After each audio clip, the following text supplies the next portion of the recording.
Assalamualaikum warahmatullahi wabarakatuh. Selamat datang ke channel Santa Physics. Bertemu lagi kita untuk tajuk yang terbaru iaitu 3.3 satelit buatan manusia. Sebelum ni kita dah discuss tajuk 3.2 iaitu hukum Kepler. Jadi hari ini kita nak discuss tajuk yang terbaru. Sebelum kita mulakan, jangan lupa tekan butang like, share dan subscribe. Jom kita mulakan. Anda dah bersedia? Kalau dah bersedia, pastikan ada pen dan kertas untuk kita sama-sama buat nota hari ini. Tajuk hari ini simple je sebenarnya. Iaitu tajuk apa hari ini? 3.3 satelit buatan manusia.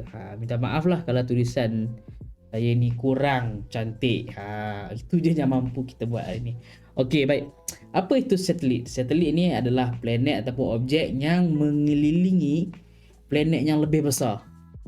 For example, okey, ini kita punya bumi kita.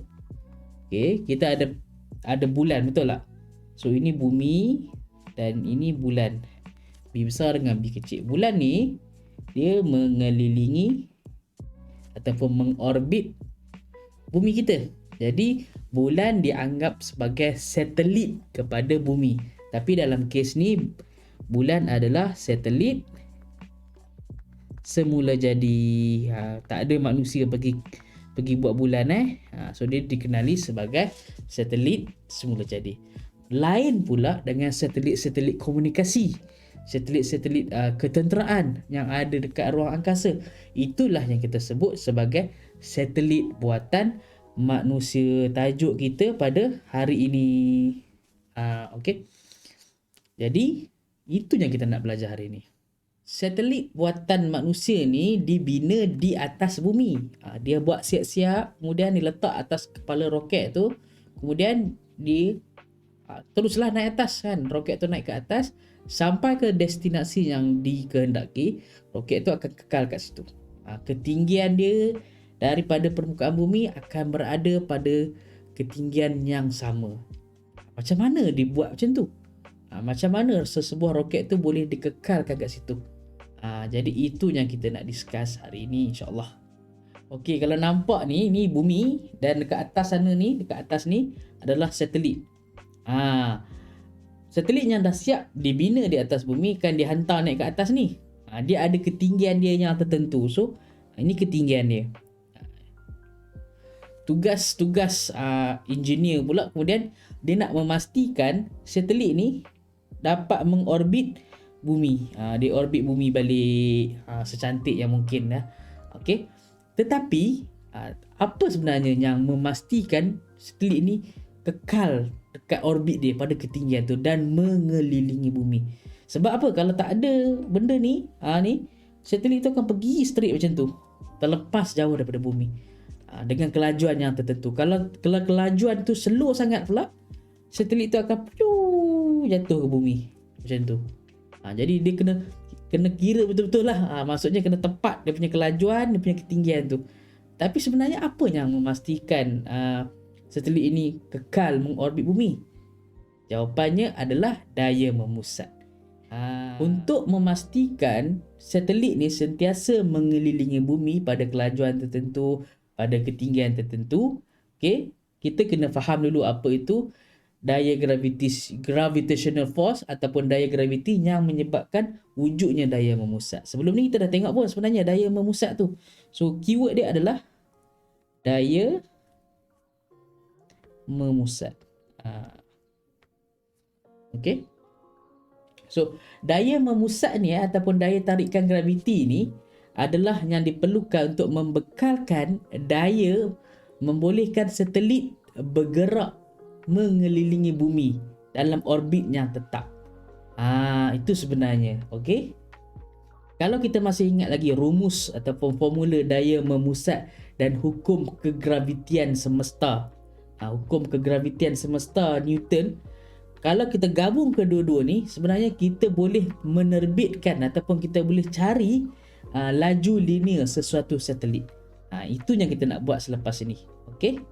Okey, sekarang kita nak terbitkan rumus laju linear bagi sesebuah satelit.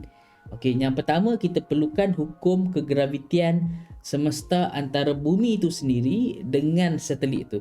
Kalau masih ingat lagi boleh rujuk tajuk 3.1 dan 3.2. Dalam tu ada, kita dah discuss pun.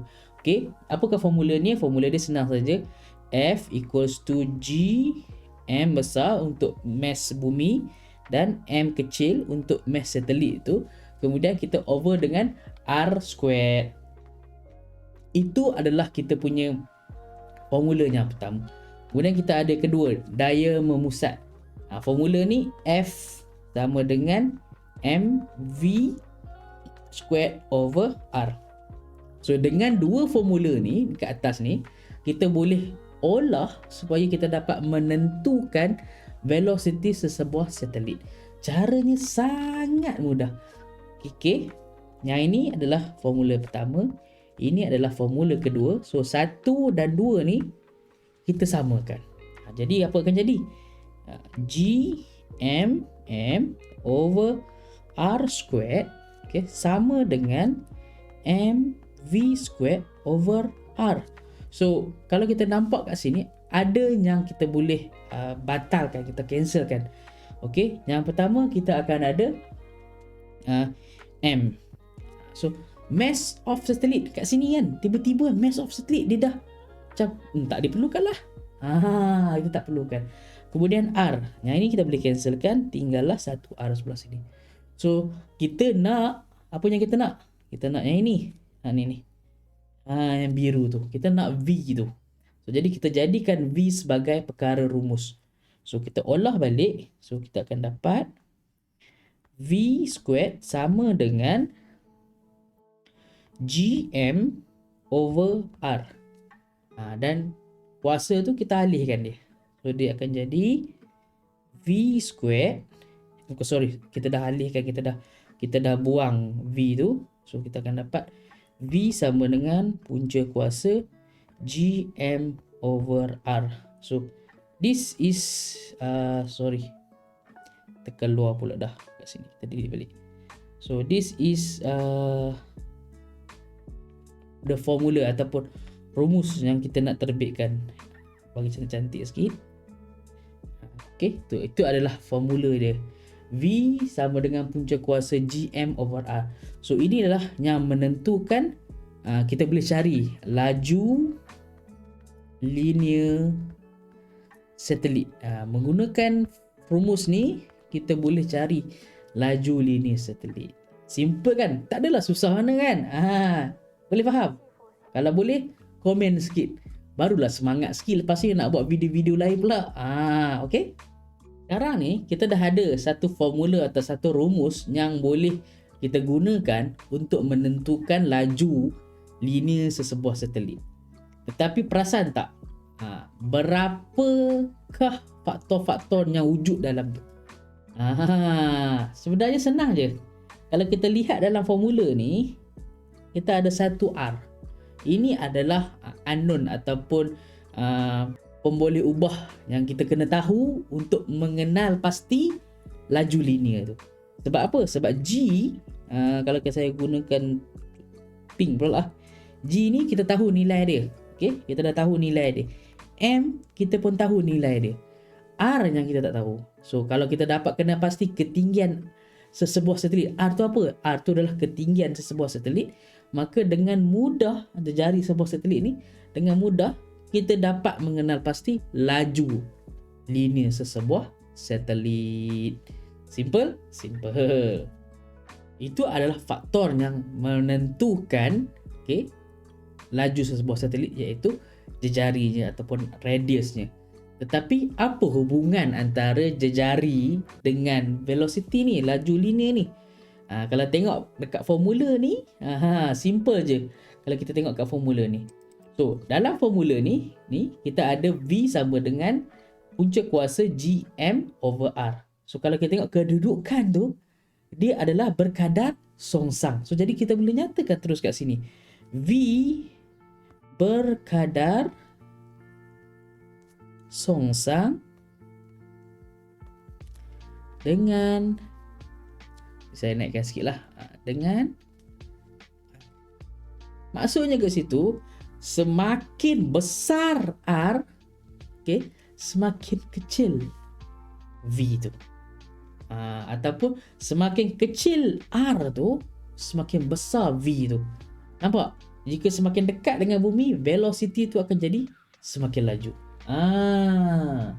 Okey, sebelum kita semua nak pergi cari velocity, laju linear sesebuah satelit tu, just as a reminder, okay, saya nak cerita apa itu R dan juga H, ketinggian, supaya tak berlaku confusion dah selepas ni. So kita tambah dulu, ni bumi, okay, ni gambar bumi. So saya permudahkanlah urusan nanti, supaya tak confuse lah lepas ni. Okay, ni satelit. So mana beza R, apa beza H? Okay, ni satelit. Okay, ni macam itulah lebih kurang kan. Okay, first kali, H adalah ketinggian satelit daripada permukaan bumi. So daripada center dia, okay, kalau kita boleh lukis center dia, okay, mana dia? Alright, so daripada sini pergi ke sini. Okay, ini adalah H, ketinggian satelit daripada permukaan bumi itu sendiri. Tetapi bila sebut dalam formula tadi, V sama dengan punca kuasa G/m over R, R ini bermaksud jejari. Jejari. So jejari macam mana? Jejari adalah daripada, kan ini orbit dia. So kalau saya boleh lukis orbit dia secantiknya mungkin lah. Okay, ini orbit dia lah. Minta maaf lah kalau huduh. So center of Earth pergi keluar ni, okay, sama dengan jejari. Itulah yang dikatakan sebagai jejari. So ini R kecil, R kecil. Dan dalam bumi ni, okay, saya gunakan dakwat warna kuning lah bagi nampak jelas sikit. So R, kat situ R. Jadi kalau kita boleh tulis balik apa itu R kecil sama dengan R besar tambah H. So kena faham kat sini dulu. Kena faham kat situ. So jadi kalau kita nak masukkan semua ni dalam formula, pastikan anda tak confuse lah. Dia akan jadi macam ni. V sama dengan punca kuasa Gm over radius bumi tu. Radius bumi tambah dengan ketinggian satelit. Sama dengan R ataupun radius of the satellite. Jangan confuse lepas ni. Okay. Alright. So dengan adanya information yang kita dah belajar sebelum ini, insya-Allah kalau datang soalan berkaitan laju sebuah satelit, kita boleh proceed tanpa ada masalah. Okey, kita dah selesai pengenalan mengenai satelit buatan manusia. Kita dah tahu bagaimana nak mengira laju linear sesebuah satelit. Sekarang kita nak mengenal dua jenis satelit. Kita ada dua jenis satelit buatan manusia. Yang pertama, kita ada satelit geopegon. Yang kedua, satelit bukan geopegon.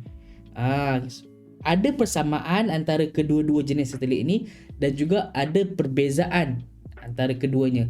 Jadi first kita lihat dulu persamaan satelit ini.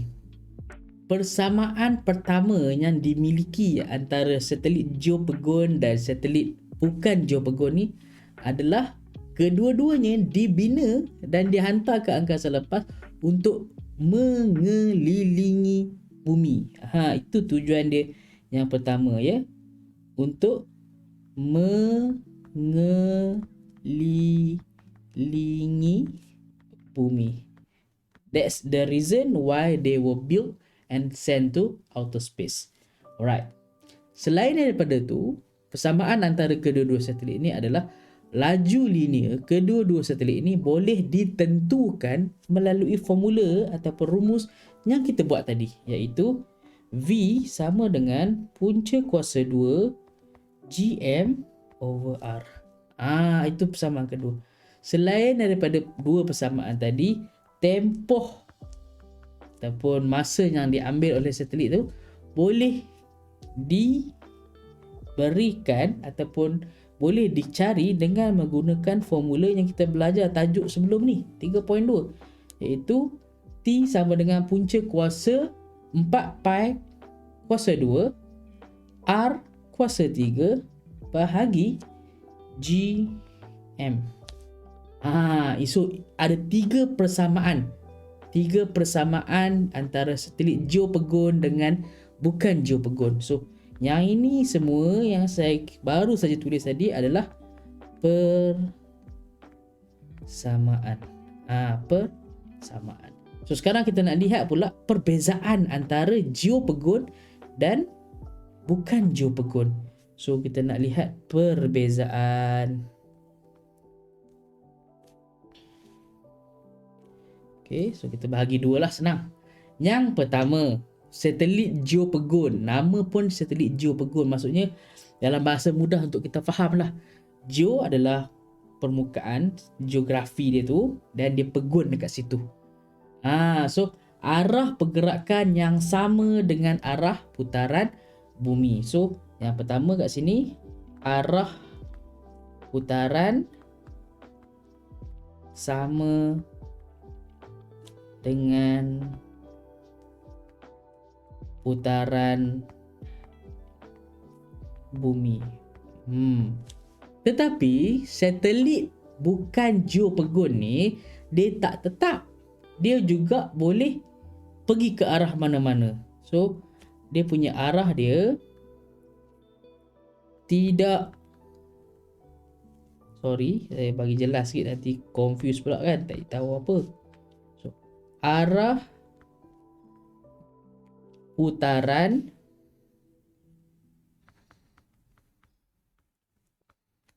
tidak perlu sama, bebas. Dia boleh pergi naik ke hemisfera utara, ataupun dia patah balik, ataupun dia ikut putaran, bebas, bergantung kepada orang yang mengawalnya. Kemudian selain daripada tu, tempoh yang diambil oleh geopegun, tempoh untuk dia berputar adalah 24 hours ataupun 24 jam, sebab dia kekal dekat atas titik di permukaan bumi itu. Jadi dia pun mengikuti putaran bumi, dan tempoh pun sama dengan tempoh putaran bumi berputar di orbitnya, di paksinya. Okay, so untuk bukan geopegun, T ni boleh jadi pendek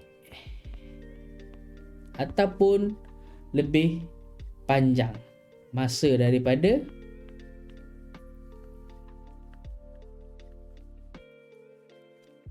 24 jam. Macam arah tadi, dia bebas. Okey. So itu yang perbezaan yang kedua. Sekarang kita lihat perbezaan yang ketiga. Okey. Dari segi kedudukan dia, okey, di tempat yang sama. Tempat yang sama di muka bumi. Maksudnya, kalau kita duduk di tempat kita sekarang, kita ambil teropong dan kita perhatikan dekat langit, kita nampak satu satelit. Kalau satelit itu adalah satelit geopegun, kita akan always nampak dia. Dia akan sentiasa ikut kedudukan yang sama. Tetapi berbeza dengan satelit bukan geopegun. Di atas tempat ni, bumi ni, dia boleh berubah-ubah, bergantung. Contoh satelit ketenteraan. Ada sebuah negara ni, dia nak spy sebuah negara lain. So dia boleh arahkan, okey, satelit ni gerak pergi tempat atas negara tadi untuk dia spy. So jadi di atas tempat yang berubah, so dia di muka bumi. So dia tak tetaplah dekat satu location saja. Okey, dia berubah-ubah. Selalunya satelit ni adalah jenis macam mana? Yang ini komunikasi lah. Okey, komunikasi lebih kepada macam telefon ataupun siaran TV kan. So satelit tu perlu kekal dekat atas. Contoh kat Malaysia, kita nak lihat rancangan live daripada Europe ke, daripada Amerika ke. So daripada Amerika dipancarkan naik ke satelit atas dia. Satelit atas dia pancar satelit atas Malaysia. Atas Malaysia ni turun ke bawah pula. Dia kena kekal lah. Kalau lari-lari tak dapat lah siaran tu nanti. Tapi kalau satelit yang satu lagi mungkin lebih kepada pengimejan. Tujuan nak buat pengimejan, image, ataupun nak dalam bahasa mudah dia nak ambil gambar bumi lah, permukaan bumi ni. So dia boleh arahkan, okey pergi ke kawasan gunung ni, pergi ke kawasan lautan ni, scan kat situ. Ataupun lebih kepada GPS, ataupun kaji cuaca, nak tengok, nak mencari kedudukan. Contoh satelit-satelit yang dihasilkan oleh Malaysia. Ni Malaysia punya, made in Malaysia. Okey, saya letakkan warna merah bagi senang faham. Okey, untuk satelit geopegun, satelit Malaysia adalah Miasat. Miasat. Mungkin kamu boleh Google lepas ni, cari maklumat tentang Miasat ni. Okey. Kemudian untuk non geopegun ni adalah yang bukan geopegun, kita ada Tiong-Sat. Selain daripada tu kita ada Razak-Sat. Razak-Sat. Dan kita ada Pipit. Kita ada Pipit. Kita ada International. Yang ni bukan Malaysia dah lah. Ini International Space ISS lah. International Space apa tak ingat dah pula. Okey, okey. So itu antaralah persamaan kita lihat tadi. Ini persamaan dia. Kemudian kita lihat pula ada 3 persamaan yang kamu kena tahu. Kemudian kita ada perbezaan, ada lebih kurang 3 perbezaan yang utama. Kemudian kita tengok contoh dia dan tujuan penggunaan dia. So ini mungkin boleh jadinya, ini boleh jadi yang keempat lah.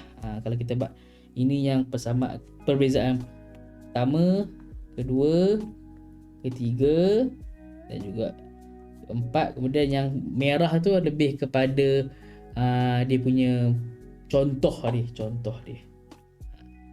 Okey, kita dah pun mengenal apa itu satelit buatan manusia. Kita dah belajar bagaimana nak mengira laju linear sesebuah satelit. Kita dah kenal pasti persamaan dan perbezaan antara satelit geopegun dan bukan geopegun. Sekarang kita dah sampai part last dalam tajuk satelit buatan manusia, iaitu halaju lepas. So, apa itu halaju lepas? Okey. Halaju lepas ni adalah satu halaju minimum yang diperlukan oleh objek di permukaan bumi. So, kita ada permukaan bumi dan dia nak lepas daripada tarikan graviti bumi tu. Untuk dia pergi ke angkasa lepas. So, halaju yang minimum diperlukan. Kalau dia halaju dia kurang daripada halaju minimum ni, dia tak boleh nak lepas. So, apa dia? Jom kita tulis balik.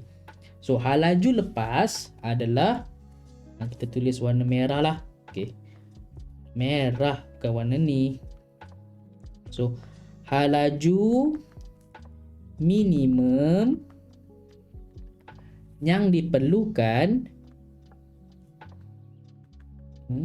sama-sama lah kita salin kan, diperlukan oleh objek, oleh objek di permukaan bumi. Di permukaan bumi untuk mengatasi, untuk mengatasi daya graviti. Ternaik pula. Untuk mengatasi daya graviti, dan terlepas ke angkasa lepas. Dan terlepas ke angkasa. Kena ke tepi sikit, tak nampak ke tidak kan? Ke angkasa lepas. So kalau kamu ada gambar bumi. Okay, kalau kita cikgu masuk ke gambar bumi, nak bagi kamu boleh senang faham lah. Okay, so di permukaan bumi ni kamu nak pergi keluar. Okay, kita guna warna kuning bagi nampak jelas sikit. Kamu nak keluar, kamu ada roket. Okay, kamu nak keluar. So jadi untuk keluar ni kamu kena ada satu kelajuan roket kamu tu kena melepasi halaju minimum. Jadi persoalan dia sekarang, berapa halaju dia sebenarnya? Okay, let's say bukan let's say lah, cikgu bagi tahu awal-awal. Saya bagi tahu awal-awal dulu. Okay, halaju lepas daripada bumi. Halaju lepas dari bumi. Dari bumi ialah kalau ada kelajuan ni boleh terlepas daripada bumi 11,200 meter per saat. So if you have this kind of speed, you might be able to escape from the gravitational of the earth and then go to the outer space. Okay, so macam mana kita nak tentukan, macam mana? Yelah, kita nak cuba belajar lah macam mana dapat formula ni, dapat nilai ni. Okay, sekarang saya nak cuba jelaskan ataupun bantu bagi anda faham bagaimana kita boleh mengira ataupun cari formula nak kira halaju lepas ni. Sebenarnya agak simple tapi kena hati-hati dalam penerangan. For example okay, kita berada di permukaan bumi. Nampak tak permukaan bumi tu? Dekat situlah, kat permukaan bumi tu. Jadi kita nak keluar dia. Nak keluar. So orang yang ataupun objek yang ada di permukaan bumi ni, dia akan merasa potential ataupun tarikan graviti. Kita sebut gravitational potential energy. Okay, U kita letak U lah, kita F je, sama dengan G M over R. Okay, so itu yang dia rasa tarikan, dan untuk dia keluar daripada permukaan bumi tu, dia perlukan satu tenaga kinetik yang banyak lah kan. So tenaga kinetik ni, okay, perlu cukup ataupun minimum mengatasi potential energy ni tadi. Ini adalah potential gravitational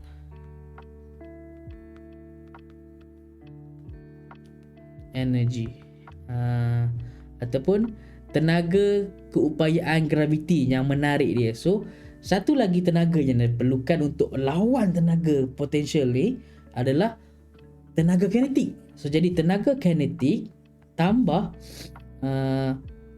potential gravitational energy ni, bila kita tambah dua-dua dia akan jadi kosong. So bila dah sama dengan kinetic energy ni sama dengan potential energy ni, barulah objek tu boleh melepasi.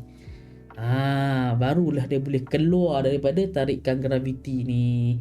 So jadi kita tulis jalan balik, half mv, formula untuk kinetic energy, okay, half mv squared, okay, tambah dengan, okay, sebab arah dia berbeza. Kinetic energy ni nak keluar daripada permukaan bumi, dan potential energy ni nak tarik dia ke bawah. So jadi dia akan ada perbezaan arah. So perbezaan arah ni diwakili oleh simbol negatif ni.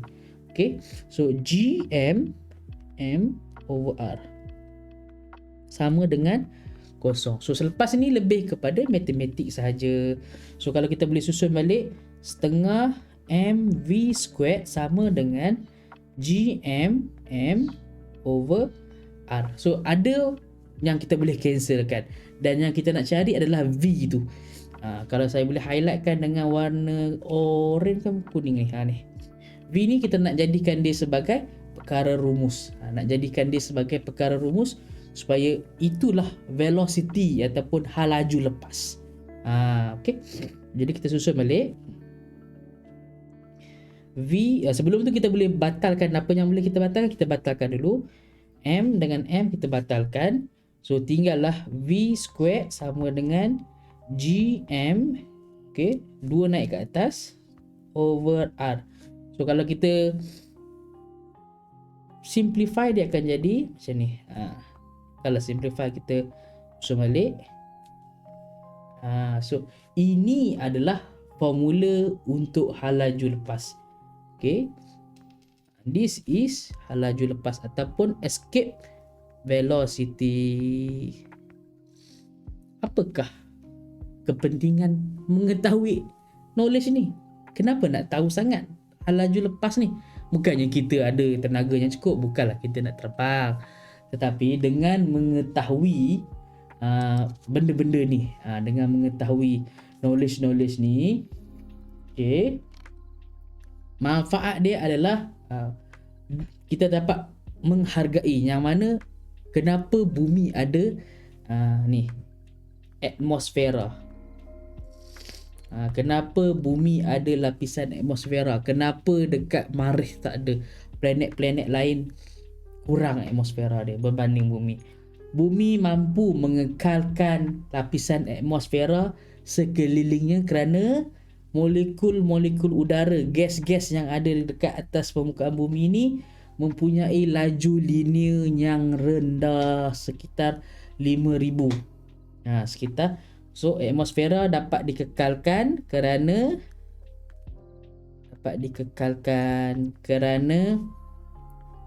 gas-gas tadi laju linear dia. Yang laju linear ni kena lepas dulu laju velocity, hal laju lepas ni barulah kita boleh ataupun dia boleh terbebas keluar. Jadi kita bersyukur molekul-molekul gas ni tak dapat nak keluar sebab kelajuan dia tak cukup melepasi hal laju lepas. Okay. Dan disebabkan itu dia masih terikat di permukaan bumi dan kita pun boleh bernafas. Tak macam bulan lah. Kalau kita pergi bulan tak ada lapisan atmosfera kat sana. Bila ada lapisan atmosfera ni kita boleh bernafas. Kemudian kalau ada objek luar datang, objek macam meteor ke kan, dapat diselamatkan dulu sekurang-kurangnya kerana berlaku geseran udara tu terbakar ke atas sebelum menghentam kat bumi. So at least one kind of the protection to humankind and others lah kat atas bumi ni. Kemudian dengan adanya laju linear ni kan, hal laju lepas kita dapat mengenal pasti hal laju lepas ni tak adalah kapal terbang ataupun jet yang terlepas ke angkasa lepas. Kalau jet tu tiba-tiba dia ada kemampuan nak terbang lebih laju, tiba-tiba kalau dia pergi over the hal laju lepas tu, ke angkasa lepas lah jawabnya. Okay. Dan dengan mengenal pasti memahami hal laju lepas ni, maksudnya manusia dapat merancang untuk pelancaran roket yang sempurna. Dia kena kalkulate bahan api nak pakai banyak mana, kekuatan dia, tujahan tu banyak mana. Sebab bila dia dah tahu hal laju lepas ni, dia boleh buat ataupun cipta ataupun bina roket yang mempunyai kemampuan untuk mengatasi potential energy tadi. Itulah kenapa kita kena ada knowledge ni sebenarnya, baru kita dapat faham ataupun menghargai. Tadi apa yang saya senaraikan balik, boleh senaraikan tak kalau tanpa pause video ni? Okay, kita senaraikan balik. First, atmosfera dapat dikekalkan. Kedua, kapal terbang dan jet.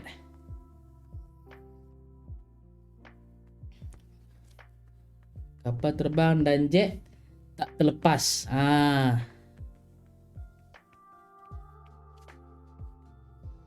Ke angkasa lepas. Dan yang ketiga, kita dapat manusia dapat melancarkan roket